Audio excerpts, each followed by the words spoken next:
Most people who try to budget fail within the first month, and the 50-30-20 budget rule is the reason most of them finally stick with one.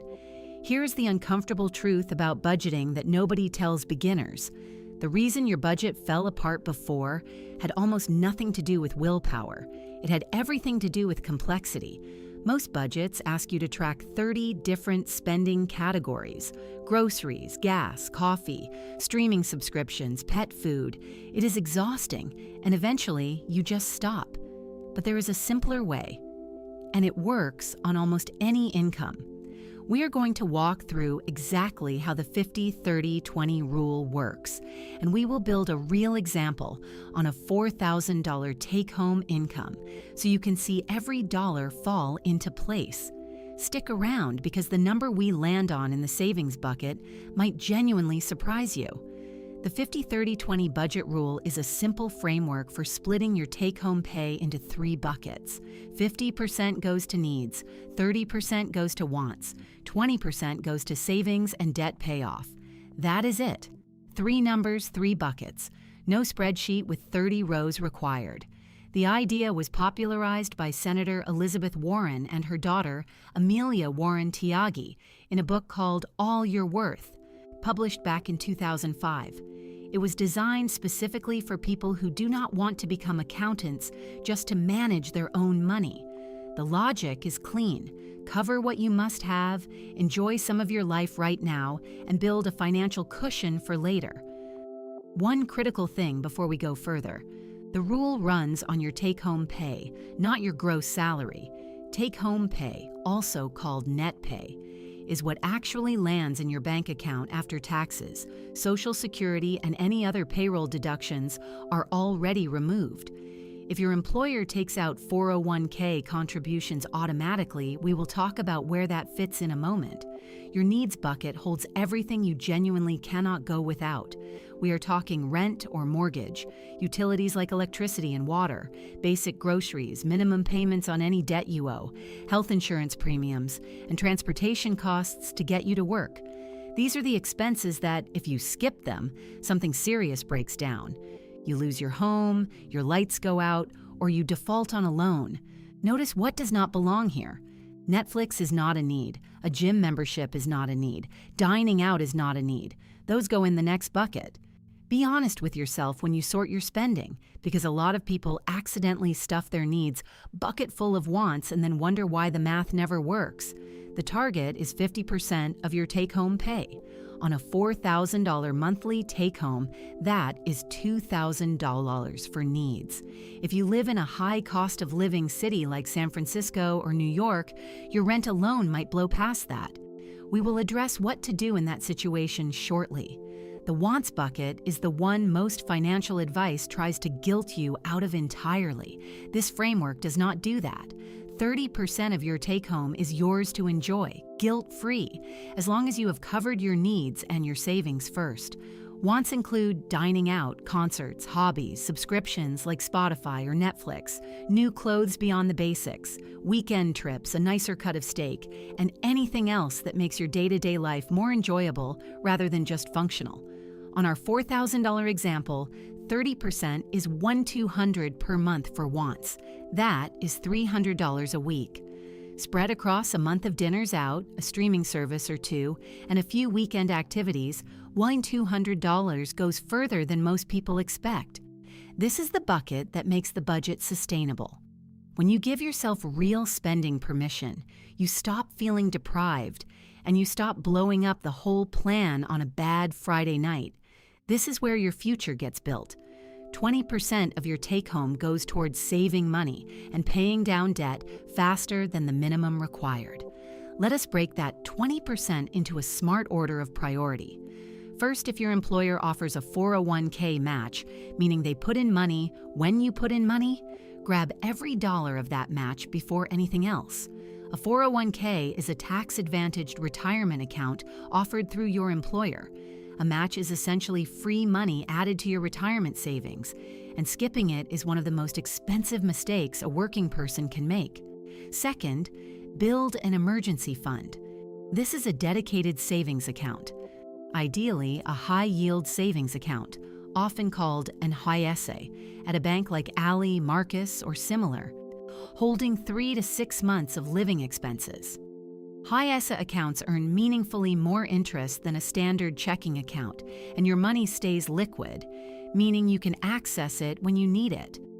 FDIC-insured accounts are protected up to $250,000 per depositor, so your emergency fund is safe.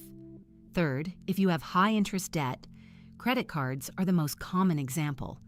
Direct extra payments here. Paying down a card charging 20% interest is one of the best moves you can make. Fourth, once debt is under control, feed a Roth IRA or traditional IRA. An IRA, which stands for Individual Retirement Account, lets you invest for retirement with tax advantages outside of your employer. In 2025, you can contribute up to $7,000 per year to an IRA. On our $4,000 example, 20% is $800 per month flowing into this bucket. Over a full year, that is $9,600 directed at your future. Let us put the whole picture together so it is crystal clear. You bring home $4,000 per month after taxes. $2,000, 50%, covers your rent, utilities, groceries, insurance, and minimum debt payments. $1,200, 30%, is yours to spend on things you enjoy.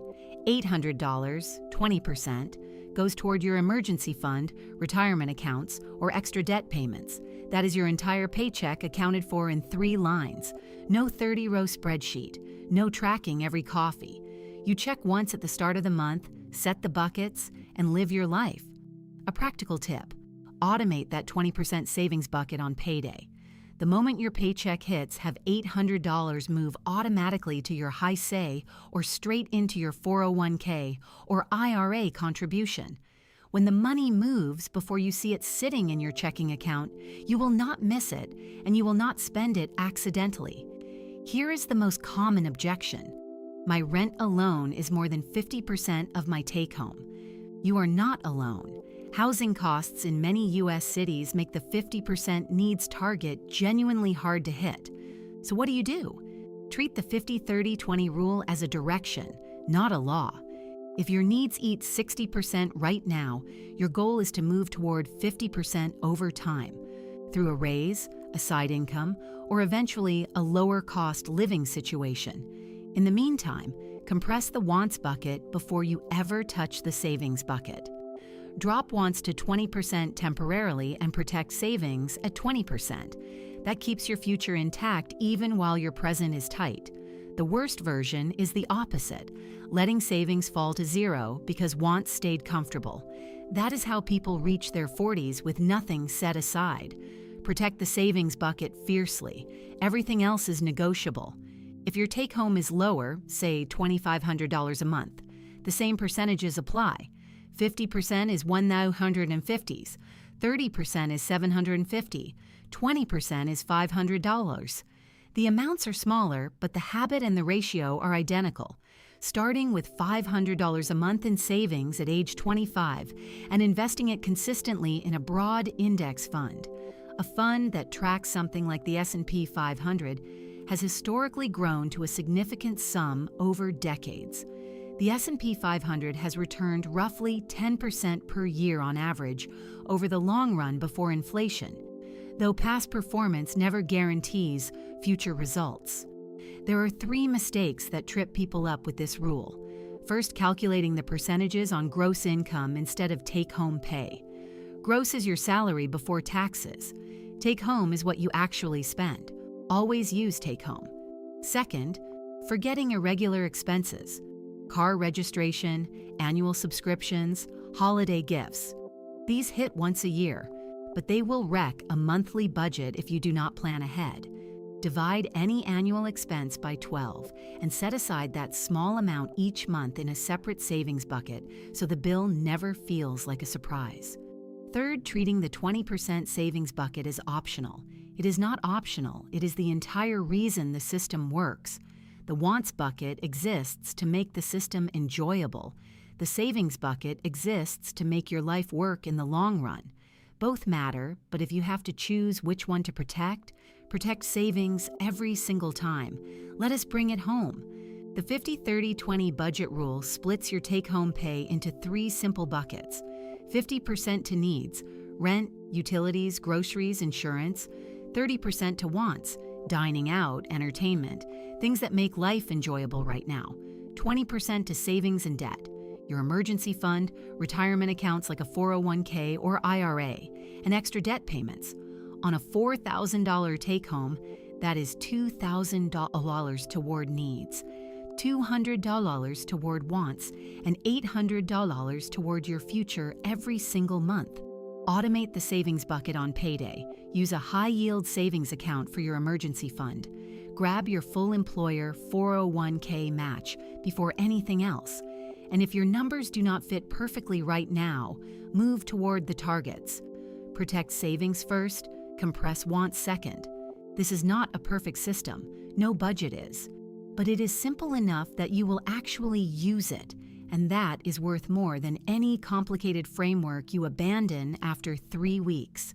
If this helped you, subscribe to Plain Money for more clear, no-nonsense personal finance videos just like this one. And drop a comment below. I want to know, which bucket is the hardest for you to stick to right now? Needs, wants, or savings? Let us talk about it.